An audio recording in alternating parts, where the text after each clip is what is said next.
I got to see the movie. My first Colleen Hoover adaptation. I know I'm behind the times. I mean, I'm curious. Were you a Hoover fan? How did this project come to you?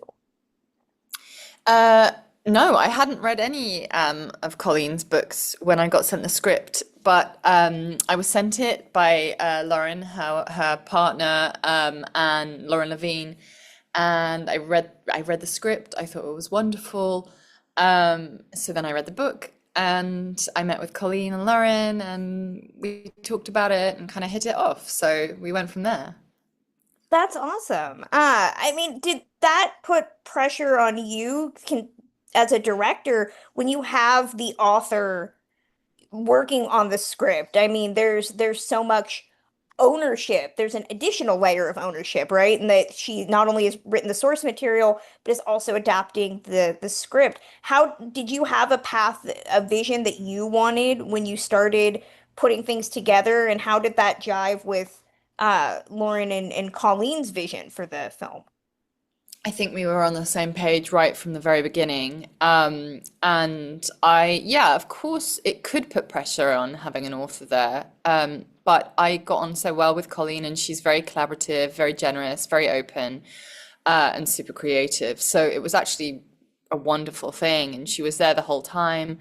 Um, and yeah, I mean, they bought into my vision right from the beginning. So it wasn't something that we were wrestling about at all. I think we were just aligned and yeah. I'm curious. I mean, when you're embarking on a project like this, and it is a romance. Most people assume there's only so many ways you can go for it. I mean, talk more a little bit about what you wanted to execute when you started. How did you see the movie? What did you want to highlight? What things did you want to bring to it as a director? I think that I loved all the characters. I love that they're all sort of flawed, imperfect people, but trying to do the best that they can in an imperfect world.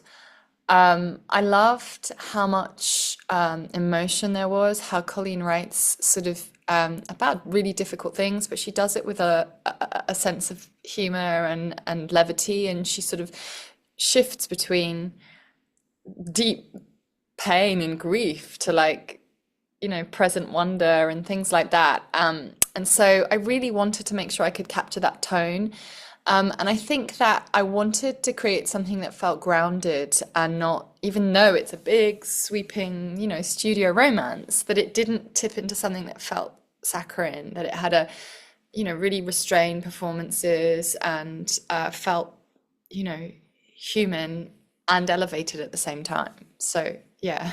I think what's fascinating to watch the movie is the sense of grandeur sounds so, overwrought and, showy, but I mean, Tim Ives, your DP, Yes. captures so much of the landscape, and you have these Yeah. huge vistas, in contrasting with the story of these characters.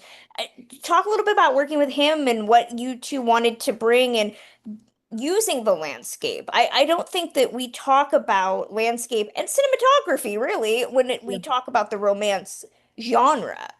Yeah, look, I loved working with him so much. He's incredible. And um, I think, again, the lighting was something that was part of trying to keep it in a state of groundedness, but also elevated. And part of the way we did that was to sort of bring color in, both in the, design, but also the lighting. We were playing with neon a bit and colored lights and trying to get an Americana feel with that. But the landscape was something that was very important to me from the first moment I read the script. And the first line of the script is a long, lonely road.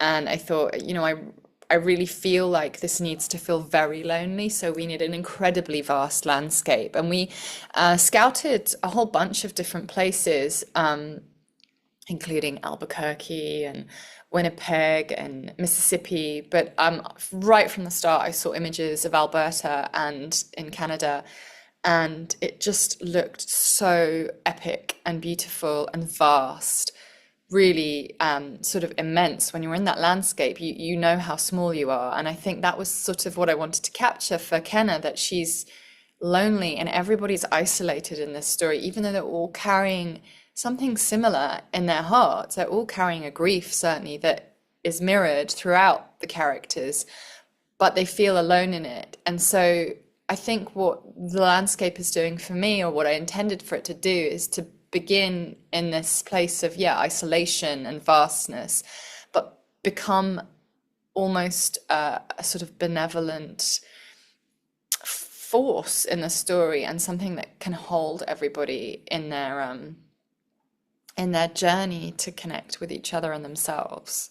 Exactly. And I mean, you have your leads, I think, are so comfortable with the landscape and the storytelling. I mean, Micah's been doing this for a while. She's old hat. Yeah. Tyreek Withers is more of a newcomer, and he's so great.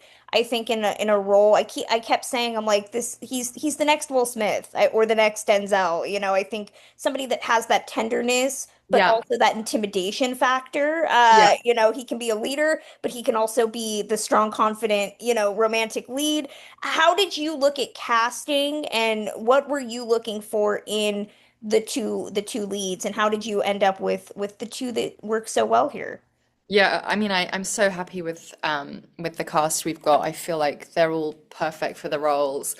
Um, I think, with Kenna, we really wanted someone who felt like they could hold opposites. And, what I think Micah does so brilliantly is that she can seem, tough or a little cool, a little aloof, but she also, when she sort of smiles or opens up, she's so warm and lovable and vulnerable.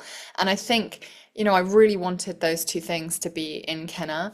Um, and also the fact that, as a reader, when you read the book, you're not sure whether you're meant to trust your protagonist. You don't know whether she's dangerous or not, and she's certainly mysterious. And I feel like that's really cool for a leading lady. And so I think Micah just manages to keep you on your toes a bit, even though you're with her. And then for Ledger, in the book, he's an ex football player. So that was a non-negotiable, that we needed someone who was physically imposing and big, certainly next to Kenna. And Tyreek is an ex-football player. He played at college. So that was immediately a positive for me. Um, but it was when I spoke to him that I really knew that he was right for the role, because he felt so invested in the story and felt so much personal connection to it. And he has this big open heart, and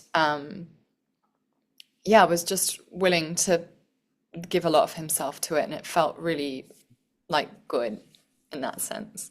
And for me, as a disabled person who writes a lot about disability representation, Monica Myers is so great in the sequences that she has. She's funny, she's kooky, and the character is not reductive, which is really important to me. I see so many movies about disability, and I always get nervous when I see somebody, and I'm like, how are we gonna play with this character? Talk a little bit about finding her. I know the character in the book is written as being disabled and having Down syndrome. So, Colleen already had something to work with there. But what were you looking for in a performer to play that character, and how did you want to elevate her in a way that I don't think we see enough of in film? Yeah, I was actually, I think when I read her character in the script and the book, I was super excited about that aspect of telling the story. I also felt a personal connection to her because my aunt had Down syndrome, and I was very close to her, and it just felt very, I don't know, special to me to be able to work with someone who has Down syndrome. So when we were casting, I obviously got sent a lot of tapes, and oh my God, I mean, Monica's hilarious. She's so funny. Her comic She's timing. so her facial expressions, that Yes, deadpan kind of humor, it's totally. it's perfect. She's so deadpan. That's exactly right. And so I got sent her tapes, and I was just laughing so much by myself watching them. And there was lots of great tapes, but hers was particularly like the comic timing was just phenomenal. And then I met with her and her mum on Zoom, and she was great, but I really wanted to make sure that I'd work with her in person. So they came to Calgary, and she's based in Toronto, and we did a really great workshop together. Um, and as soon as she walked out the room, I was like, okay, that's Lady Diana. That's it. I love that. I mean, I always am fascinated when directors work with disabled talent because I don't think a lot of directors are aware of the need for more disabled talent and how hungry audiences are. Is that something that going on in your directorial career you want to be more cognizant of working with disabled performers or disabled people behind the scenes? Yeah, 100%. I've actually written a script about Alexandra Graham Bell's wife, who is deaf, and she's the lead Yeah. in that. And so that was, I mean, that involved a lot of research, and obviously I'm not deaf, and I spoke to quite a few deaf advisors, and hopefully if we get to make the film, I will want more deaf advisors. But yeah, incredibly important to me. And I worked on my last film with Sally Phillips, who's a wonderful actress, and her son has Down syndrome, and she's a big advocate for Down syndrome. And we were talking a lot actually after we finished that about whether she had a script that she was asking whether I'd be interested in looking at, where the leads had Down syndrome, and I really was, but then I've been writing something else, and then this came to me. But to be honest, this story really has a lot of things that are important to me in it. Like, it's about motherhood, and I'm a mother. It's about grief and love. I like the tone. I like the romance, and then the Lady Diana part was just like, this is so meaningful to me. And my dad, sorry, I'm gonna get emotional. My dad came to set, and he lost his sister. It was his sister only a couple of years ago, and he was just like, I could see he was so sorry. No, no, of course not. No. He was so lit up seeing her there, and he kept on talking to her, and he just was like, "You're my favorite character. You're my favorite." And It speaks so much to why I think representation is so important and it's so necessary because there is a universality. I think anybody that says disabled characters, like Monica's character, well, it only connects to the disabled community. It oh no, doesn't. not at all, It not at doesn't. all. There's so much ripple effect. Yeah. And I think that that's, why I get very passionate. Like I want to see your Alexander Graham Bell's wife Oh, good. biopic because we need more there's so many disabled women in history Yeah. don't get their stories told and we need more. I worry about, I think watching this movie, Monica's character stood out. I mean, I'm a elder millennial at this point.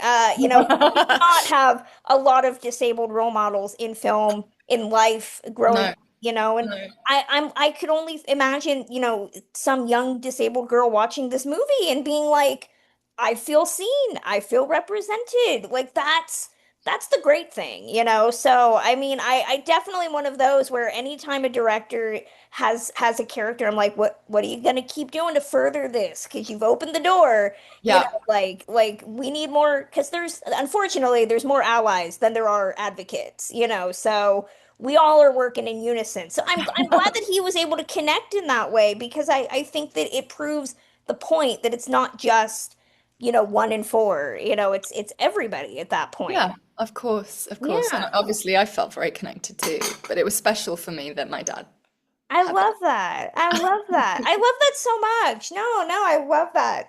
I mean, this movie I think also has so many moments of, whether it's about class or, economics, things that we don't really discuss in the grand scheme of motherhood because it's messy and mothers are so often still pigeonholed into Yeah.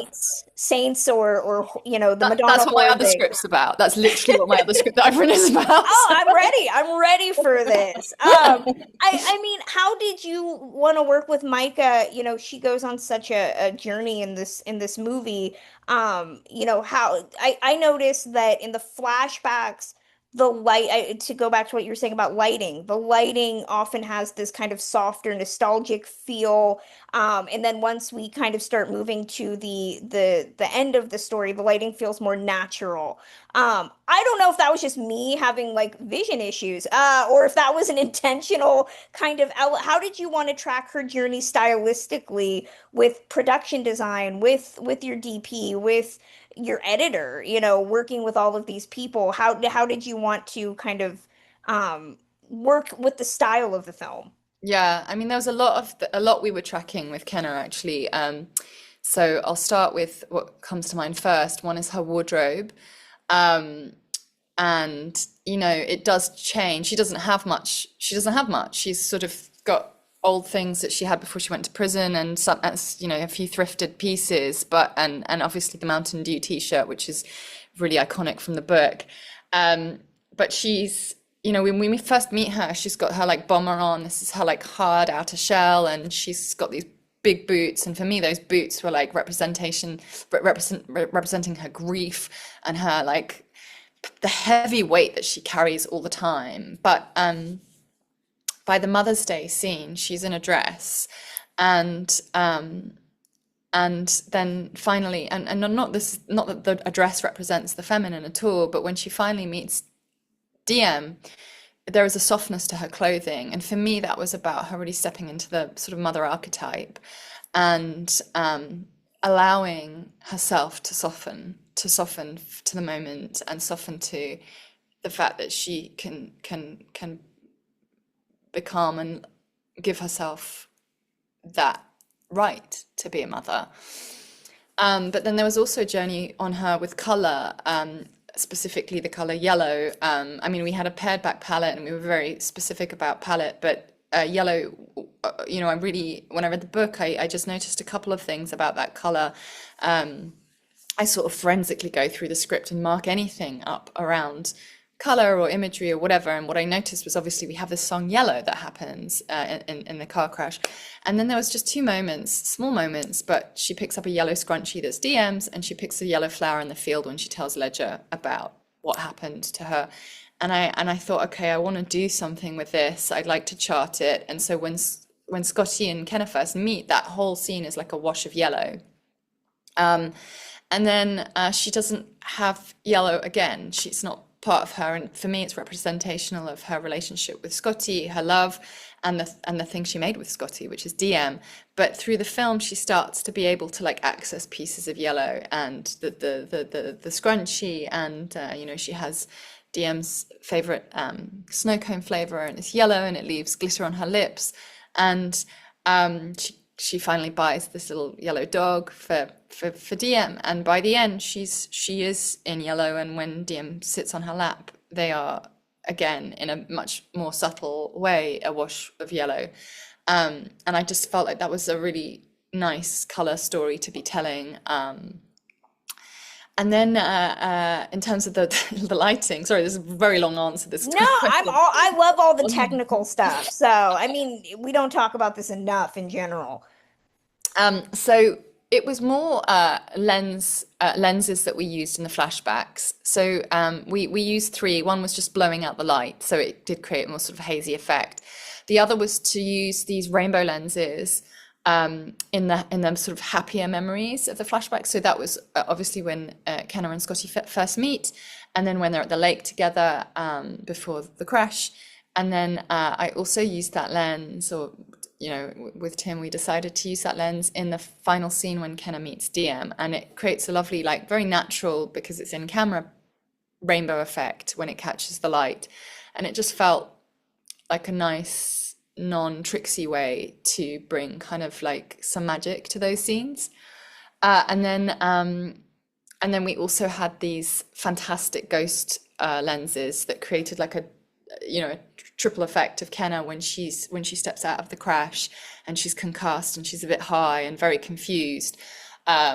So I feel like all of those choices were about trying to be in her memory, and like you're kind of reaching into the past, remembering almost how you felt about it more than what actually happened. And that was the idea behind those lenses. I love that. I love that. I don't want to take up your whole afternoon, which I probably could do. So I'll throw out one last question. I mean, moving forward in your directing career, is there anything you learned working on this that you want to apply, to later projects?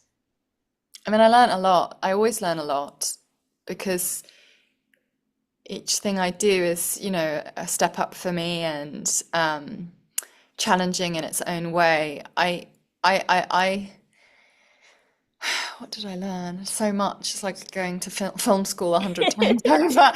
Um, I worked with a very fantastic crew and brilliant heads of department, and they really were so expert in their field, and it was really wonderful to be elevated by them and learn from them. I had a fantastic first AD, really phenomenal, and he was a great teacher too, in a way, just because he's been on so many sets, and this is my second film. Um, just to see how he works and how he keeps the set running, and it's so slick and organized. Um, I always learn working from different actors because every actor is different and they have their own process. And so I love working with an ensemble cast, and that's again why I was very drawn to this material. I learned a bit more about working with non-actors too. Obviously, Monica, who plays Lady Diana, hadn't acted before, and our little one, Zoe Kosovic, who plays DM, is not a professional actor, although she kind of is now. She's doing a lot. Um, but that's also a different way of directing to get a grounded performance and being mindful of everybody else, everybody's process in one scene, and trying hopefully to hold space for what everybody needs. And those things can be quite differing. Um, was definitely a learning experience. And then working for a studio, that's the first time I've worked for a studio. Um, so that's a thing in Way more itself. cooks in the kitchen. Yeah, yeah, yeah. Yeah. But they were great. They were really very generous and supportive, and so that was great.